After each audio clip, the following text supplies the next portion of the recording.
Guys, what's going on? I hope you guys are well. I hope you guys are staying safe. I hope everything's good wherever you are.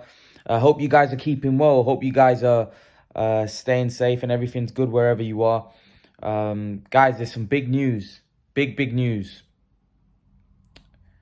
Apparently, Arthur Beterbiev and Joe Smith are closing in on a unification fight, which is great news because I think it's a great fight. I think it's a fight which is needed for the sport of boxing. I think the reason why the fight wasn't happening, I feel like Top Rank were waiting out for potential Canelo Alvarez fight. But as they probably know that Canelo's not going to go in the direction of either guy, they have now probably deciding that this is the best option for both guys in fighting a unification fight. And there'll be 3 belts on the line, which is great news. So then the winner of that fight will become a 3-belt holder. But what I will say is this. I believe Anthony Yard was the mandatory for Joe Smith. So I actually think now if that fight does go ahead, Anthony Yard, because I personally feel that Arthur Beterbiev will beat Joe Smith. Does that mean Anthony Yard becomes mandatory for Arthur Beterbiev? I'm pretty sure that's going to be hurtful news to Anthony Yard, because I believe that Anthony Yard probably felt he could beat Joe Smith. The task becomes a lot harder against Arthur Beterbiev, who is, I've mentioned before, I think is the best light heavyweight on the planet. And I think he beats them all. I think he beats every single light heavyweight. So I think this is a good fight in the sense that it gives Joe Smith an opportunity to try unify. It gives Arthur Beterbiev to add another belt to his 2 that he's got. I believe that Arthur Beterbiev has the WBC and the IBF. Joe Smith has the WBO, and I believe Dmitry Bivol has the WBA. Correct me if I'm wrong. I believe that's the titles that they all have. So Arthur Beterbiev will be 1 belt away from being an undisputed light heavyweight champion, which is great news. You know, we need more undisputed champions in the sport of boxing. We need the champions to face one another, and this is a good fight. It's a good fight. Now, stylistically, going off Joe Smith's last fight and Joe Smith, good fighter. He's got a heart. You know, he's got a good chin. He's tough. He's big. He's strong. He can punch. I just don't think he has the boxing skills to beat someone like Arthur Beterbiev. I think Beterbiev hits too hard. I think Beterbiev is a lot faster than him. I think Joe Smith throws a lot of clubbing punches. You know, punches that are round. And I just think that style will suit Beterbiev to the ground. You know, we have seen Beterbiev hurt, and Joe Smith is a big, strong guy, and he can punch. So if he lands on Beterbiev, who knows? But I do think that, you know what, I probably looked into Beterbiev's chin a bit too much.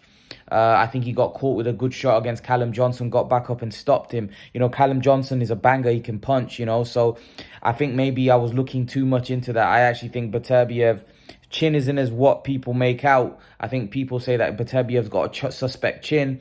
I don't think we can really base that off the Callum Johnson fight. It was a big puncher who caught him right. But then he did get back up and he finished the fight and knocked him out. So sometimes we make too much of things that are not there. And I'm probably one of them. I probably made a bit too much about his chin. But really, when you think about it, you know, he's quite a tough guy. He's strong.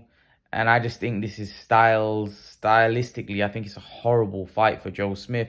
I think the pressure that he's going to put on Joe Smith, he's a better technical fighter. He's the bigger puncher.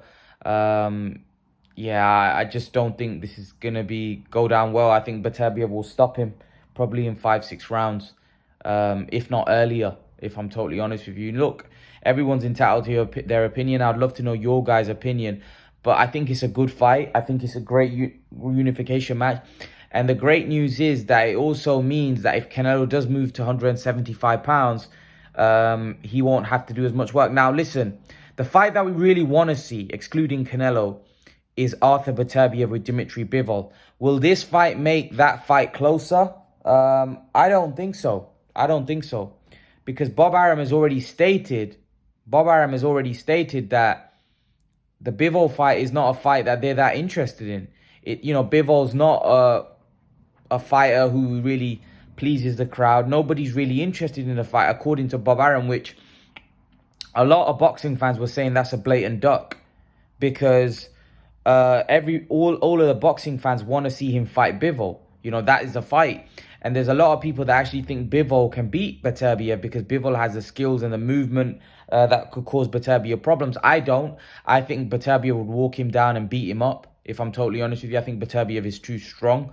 I just think he's too strong, and I think he's just too physically strong, a much bigger puncher, and I think he's a very good boxer, and I just don't think Bivol will be able to keep him off.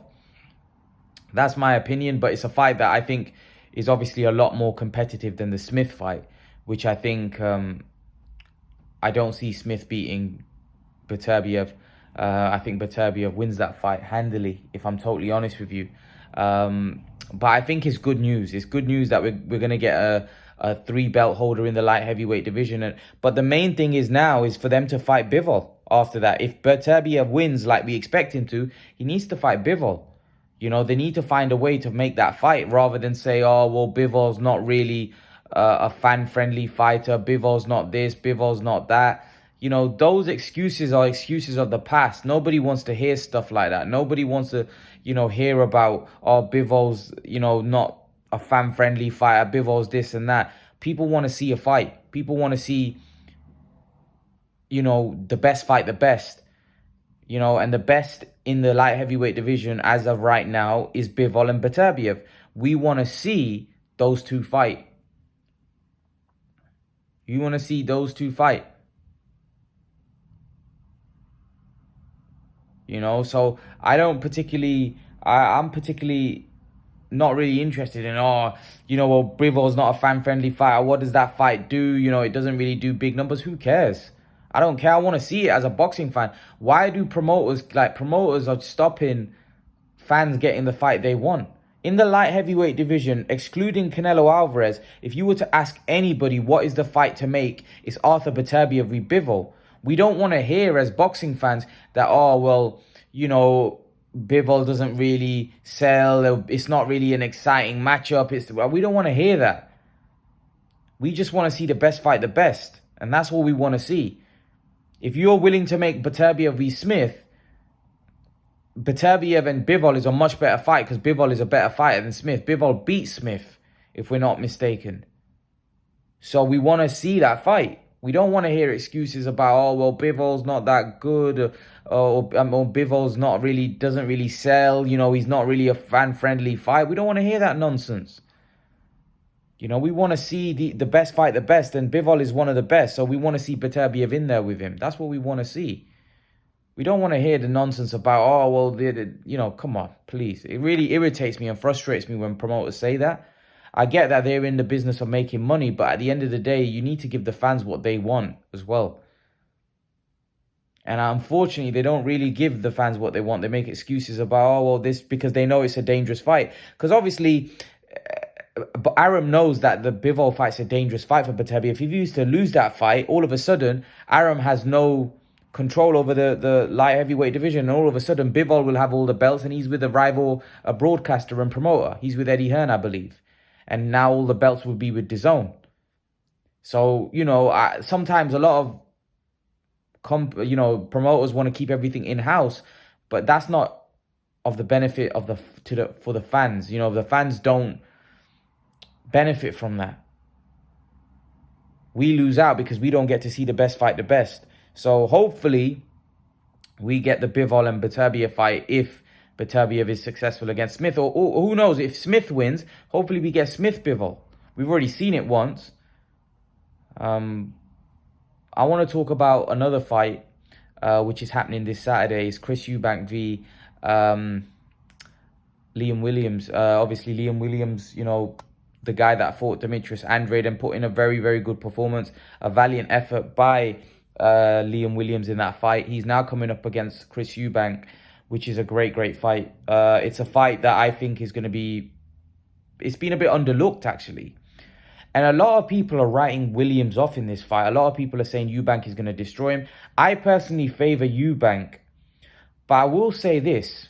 If Eubank comes out and performs the way he did in his last couple of fights, where he's not throwing, where his punch activity is not a lot, I can easily see Liam Williams outworking Chris Eubank here.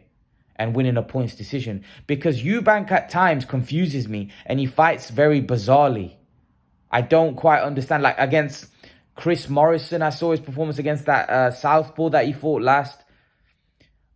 Sometimes Eubank confuses me to how he fights. I don't quite understand it. He doesn't throw a lot of punches. He's become a bit like, before he used to throw a lot of punches, but he was technically very flawed, so you could control him with a jab, a little bit of movement and a good jab. You'd be able to control Chris Eubank. Now, I feel like he's trying to pick and choose his punches, but he's just not throwing enough.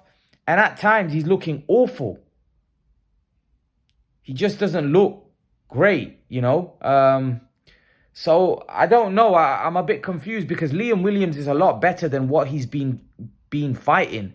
So it wouldn't shock me, going off Chris Eubank's career and going off what I've seen recently, that Williams pulls off the upset. I don't think, although I'm siding with Eubank, if Eubank fights how he used to fight before, because Liam Williams, look, Eubank can fight the way he did before. I'll tell you why. Because Liam Williams isn't a guy that's going to come and get behind the jab and look to outbox Eubank. Liam Williams is going to come there and have a tear-up with him. Liam Williams has the style that Chris Eubank likes, that Chris Eubank blossoms with. He has a come-forward style, and that means Eubank, and he's not going to use his feet. He's going to stand and trade, which means that Eubank can let his fast hands go.